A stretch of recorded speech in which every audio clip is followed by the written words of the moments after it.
n'est qu'une pure pédagogie, car la seule vocation de ce ministère est une communication externe, et que vous, votre institution, n'est qu'une communication à l'interne.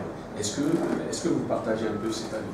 Bon, nous avons des missions différentes. Notre institution, comme je vous l'ai dit, a toutes les prérogatives pour protéger et promouvoir l'ensemble des droits humains en République de Guinée.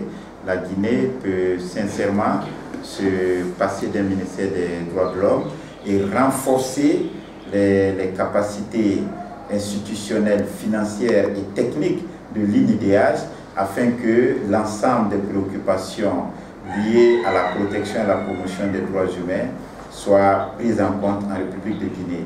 Je vous ai dit sincèrement, la loi créant l'INIDH, la Constitution d'abord et la loi organique ont fait de cette institution une institution qui est vraiment capable de travailler à réussir la protection et la promotion des droits humains.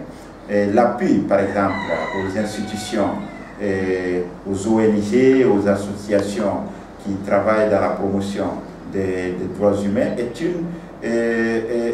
une des prérogatives très rares au niveau du système des institutions des droits de l'homme à travers même le monde, parce que nous avons la possibilité de travailler contre la torture, à prévenir la torture, à faire cesser la torture et même à traduire en justice les agents de l'État qui se rendent coupables de torture.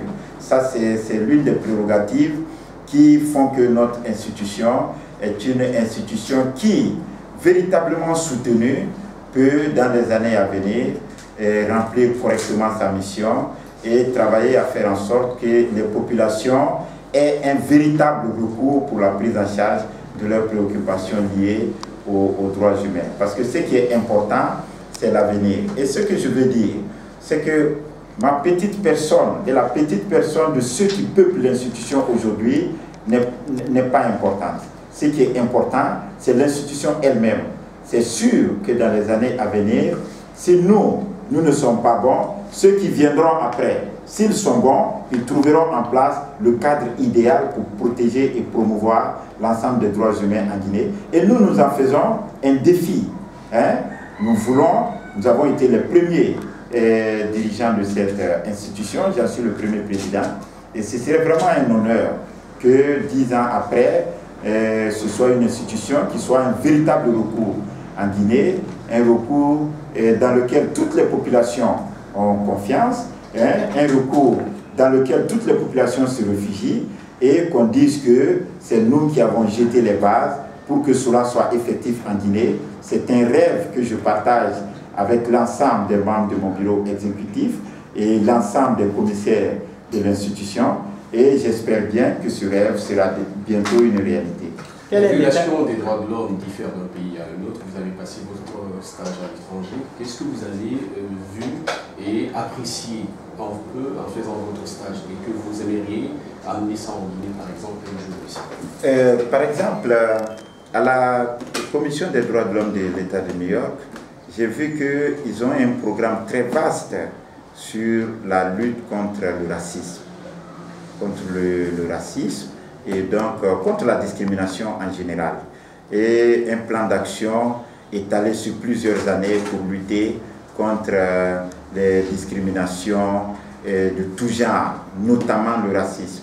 À mon avis, il serait important que notre institution ait un plan d'action global qui implique l'ensemble des partis politiques et de la société civile pour faire en sorte que la discrimination basée sur le genre ou sur l'appartenance ethnique ou autre soit quand même un lointain souvenir en Guinée, que nous travaillons ensemble à faire en sorte que le Guinéen soit apprécié sur la base de ses compétences, de son apport à la nation, mais pas sur ses origines ou son appartenance à une communauté ou à une ethnie.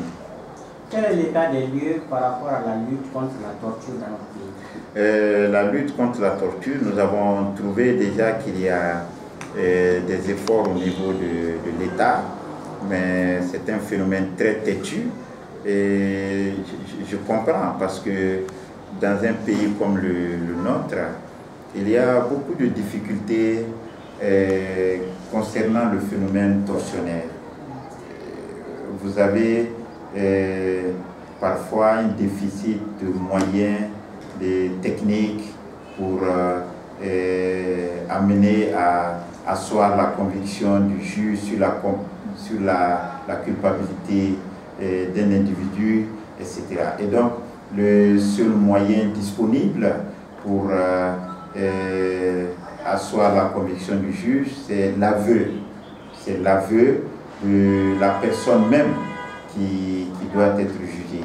Il n'y a pas beaucoup de moyens techniques à la disposition de la Guinée pour obliger un présumé coupable à reconnaître sa culpabilité vu la pertinence des preuves qui sont des preuves auxquelles ils sont confrontés. Donc, si il n'y a pas la possibilité de produire des preuves pertinentes à confronter le présumé coupable afin qu'il soit obligé de reconnaître sa culpabilité, eh bien le seul moyen, c'est de le torturer pour qu'il avoue son forfait. Et parfois, la torture oblige un innocent à reconnaître qu'il en est le coupable.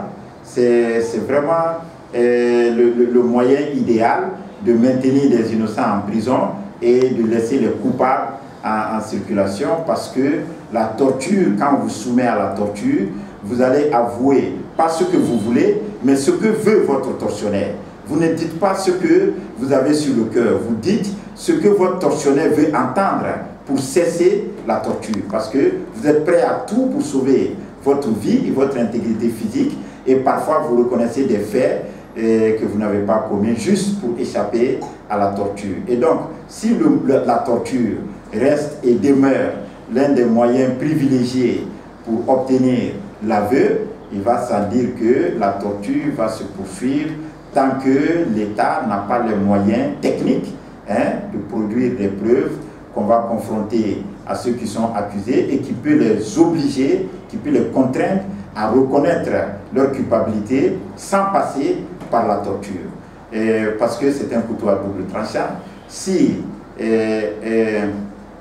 on ne travaille pas ensemble à faire en sorte que les personnes accusées puissent être confrontées à des preuves solides qui permettent que les coupables soient maintenus dans les liens de la culpabilité, il va aussi arriver que des efforts ne seront plus faits. Des personnes soupçonnées de crimes, par exemple, peuvent être relâchées faute de preuves, et ça va créer un autre problème au niveau de la population. C'est pourquoi je pense que la lutte contre la torture implique aussi l'ensemble des moyens qu'il faut mettre à la disposition des agents à tous les niveaux de la chaîne pénale pour que l'on puisse pousser les personnes accusées de crimes ou de délits à reconnaître leur forfait sans être obligé de les faire passer par la torture. Peut-être une question avant que Dan arrive à la conclusion.